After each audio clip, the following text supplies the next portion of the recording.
Hey there, this is Lady Dyson with Dyson Apiaries, and today we're going to talk about our honey extracting process. And as Justin would say, stick right with us.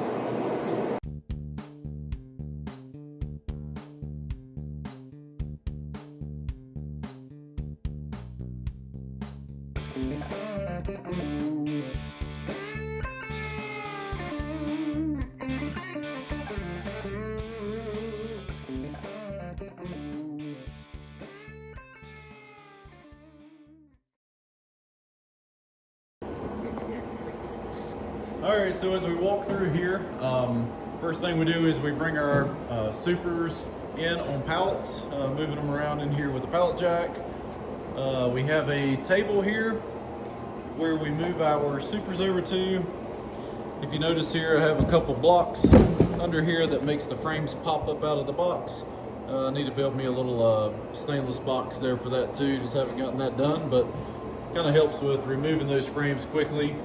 And so right beside of there, we have our Maxant uncapper, as Heather's about to demonstrate.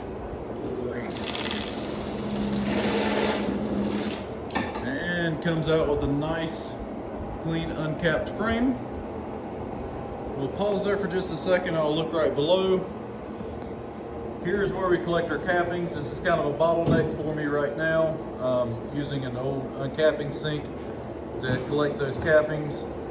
I have to drain that off with a bucket down below, but maybe a slurry pump or a spinner, capping spinner in the future. But for now, this works.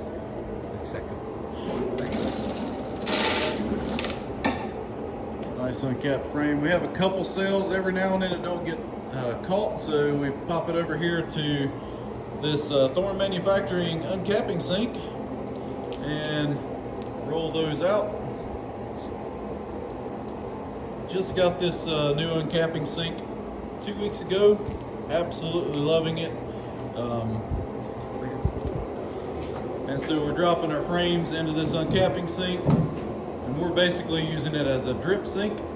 And so staging our frames up, all the different sizes. As you can see, we have mediums, deeps, shallows down here at the end. And of course, I'll have to drain this off with a bucket. From there, oh, and really nice, this sink moves around, rolls around, so as we're filling up different ends or we're loading extractors, we can move it around with us. So from there, I'm feeding into 2 extractors. I have one larger Dadant extractor, 20 frame, and then I have a smaller 16 frame here, thinking about upgrading that to a 32, but that's in the future. From there, we're draining both extractors down into a clarifying tank. I try to keep my honey at 100 degrees or below as it goes through that clarifying tank, but we run the water temperature a little higher because as it's going through, it does not quite reach the temperature of the water. From there, roll over to a Dadant pump. Still have to do a little work here on the clarifying tank. I have to put a float valve on this thing to control it. So right now we're just turning on and off manually, popping into this, and as you can see, it's sucking air right now. So it's time to turn that off. So I'll flip that off really quick. There we go to 2 settling tanks. These are 1,000-pound settling tanks. And so we're dropping down into those, as we can see here. And then from there, the last step in the process for us is we drain into a bucket, into our storage buckets from here to go into storage. So that is the last step. I do not strain or filter the honey whatsoever. I've actually found that we can settle for at least a day. The honey comes off a little bit warm out of our clarifying tank. We pump it over to here, and that honey settles really nicely, and the wax and particulate and stuff floats to the top, and the honey we pull off the bottom is nice and clean, so we don't even run it through any filter anymore. We could speed up our process a little bit if we ran through a strainer, because I have to give that a day to 2 days before I can drain those tanks off. But seems to work pretty well for our process. We have 2 tanks, so I'm going between the 2 as I'm working. Maybe in the future we can plumb some of this stuff in permanent, but right now, this is our process. So Dyson Apiaries honey, brought to you from this little shop.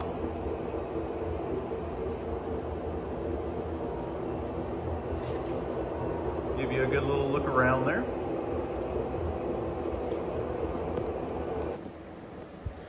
Last thing to mention here is I like to keep my room, the extracting room, at a really low humidity and a warm temperature. So right now it's a cool 80 degrees in here, and about 40% humidity. I actually try to get my humidity even a little bit lower than that. Honey is hypertrophic, so if you're in a room with open honey like this, and we have a high moisture content in the air, it will absorb moisture and we'll start losing that low moisture content in our honey. So also with the warm temperatures, if we get down around 70, like the honey just doesn't want to sling out of these extractors very good. It just hangs in the comb. So the warmer we can keep it in here, the better off we are. A lot of your commercial beekeepers have a hot room to warm the honey up in a room in the boxes before they actually bring it in here. That way they can operate in a little bit cooler room. For our situation, it's all in the same room. So when I started down here, I had it jacked up to about 85 degrees and had the humidity down to about 35%. But as we started working, I turned the air on just a little bit to bring the temperature down. But that's kind of the last piece there. And the last step is coming out of a Maxant bottling tank here. We run this bottling tank at about 90 degrees, which is actually cooler than what the honey is in the colony. If we warmed it up a little more, it would bottle a little faster, but we try to retain the naturalness of the honey here.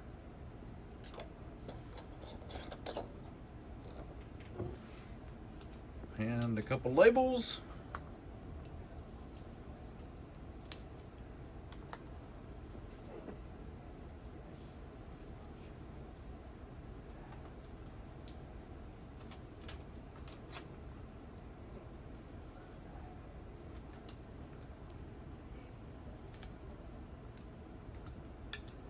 Show it to me. From the hive to the bottle. So there you have it. That's how the honey gets from the hive to the bottle here at Dyson Apiaries. We hope that was helpful for you if you're wondering how maybe you can make your own setup, or for those of you that just are honey consumers. And as always, thanks for watching, and we hope you'll like, share, and subscribe. Till next time.